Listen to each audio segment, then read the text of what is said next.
Rajesh Venkatramanan, reading 120 words, English shorthand dictation.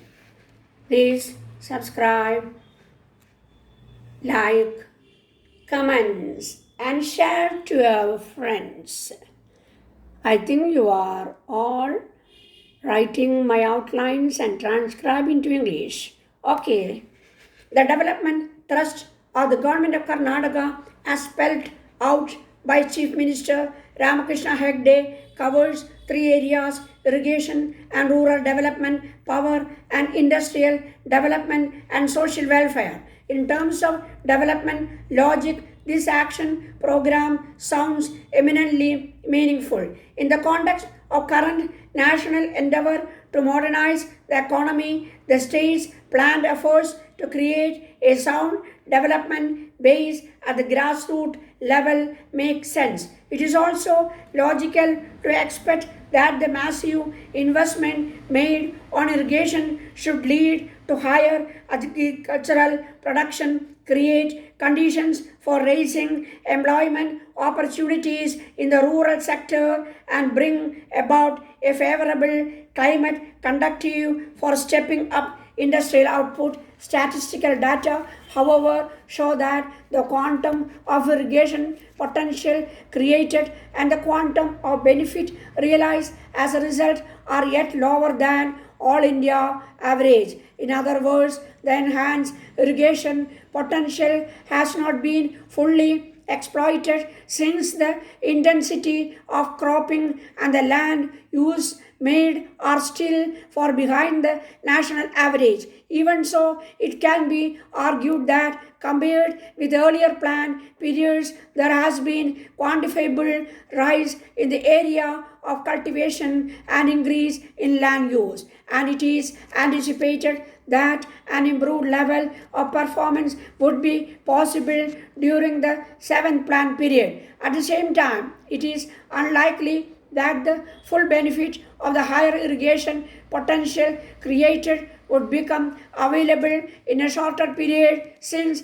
a major portion of the outlay has been allocated for the construction of storage dams and initial reaches of canals. Apart from these factors, the recurring drought in a number of districts have indirectly affected the overall agricultural economy of the state. Though concerted steps have been taken to extend irrigation to drought-prone areas, reaping the benefit by exploiting the potential still depends on the rainfall. So, the question is whether the intensive development of irrigation would confer sustained benefits to the rural poor as it is expected to. The assumption is that it will, but such benefits would accrue to the farmers provided the projected irrigation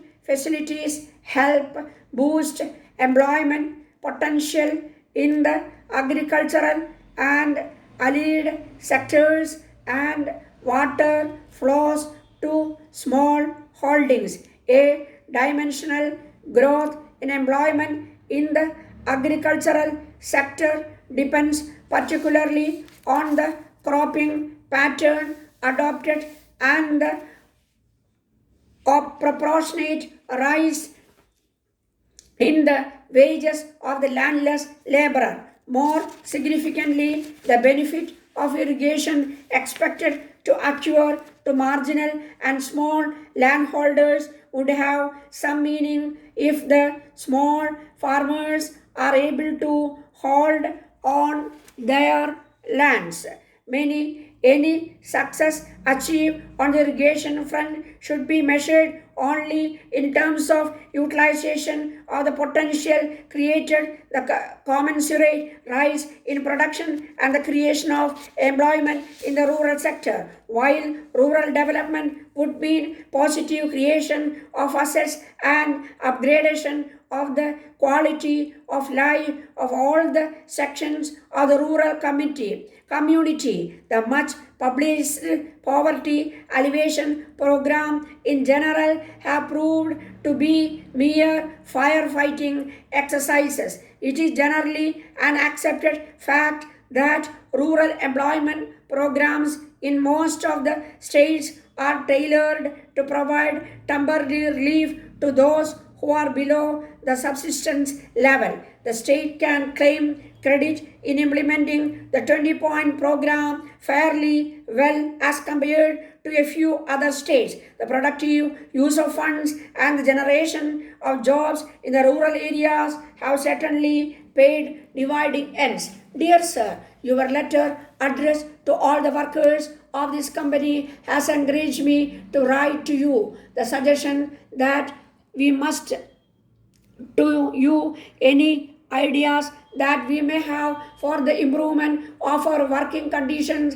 has been welcomed. On their behalf, I should like to avail myself of the opportunity you have afforded us and ask you if something could be done to give us better canteen facilities. The canteen is now inadequate to meet the needs of the workforce. Each day we spend a substantial part of our lunch break standing in a queue waiting for tables to become vacant. When we are eventually seated, we have to wait again because there are insufficient waitresses to attend. We are conscious that there is another queue outside comprised of people anxious to take our places as soon as we have finished.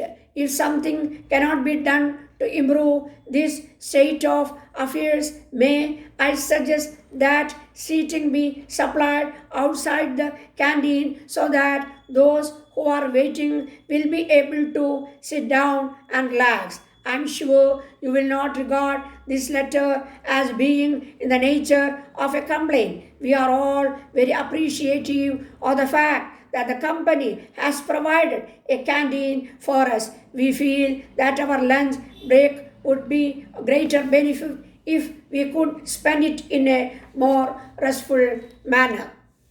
Many organizations today with one another India